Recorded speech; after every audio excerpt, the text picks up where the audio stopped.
Bora tu tunaona watoto. Sina haja na hiyo iniuzi.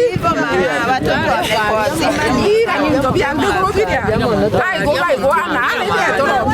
Ndio baba. Ndio hizo murungu ngoma kwendete kukuigia kwa yande amure. Ni kuthanjika kwene nyomba ire ciite na kwa muju mutheri ntereche mukuriti mugicikone kiburi ukorobo gukirira narua aria kaumoka monki jojo katimenyekete mukuri akwena secondary Kithoro itawa Timao Secondary School Mixed tukurigara mono nonto mantu jarajeja tweja kuona tuteretekia akariba Timao mukanjeje kutegintu kiratigwa ku kwa ngino munene njaya thira yonthe kinyage kingi kila kitu kimeshomeka. Huyo mama ana mbele ana nyuma, na nimefurahia kwa wale wamekimbia, hata ingawa wakati tumekuja tumeshindwa la kufanya. Tumeokoa watoto 4 lakini nyumba yote imechomeka. Nikagitana kawera ntuboendi bwego hamwe na atongeria barombi gutigira bagutetheria barabekeria sara inteto iji ya monki ne ontubo gutike batigibe igwatirite kinyakiriku. Tumeachwa na vila kitu. Sasa hapa tunataka mambo na usaidizi. Serikali yetu sasa ijue tunataka usaidizi kutoka kwao.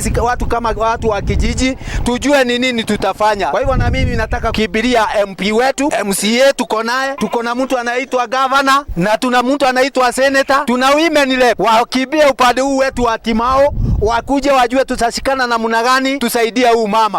Kwa hivyo ninataka kusema tukitoka hapa ni lazima tuwe na kamati tutatengeneza. Hiyo kamati kuanzia saa hii ianze kujua vile tutafanya hii mambo na vile tutaingia kwa hizo ofisi. Anthony Geto FM kumabodi ndi ntereche mukuri ni Edwin Gatobu.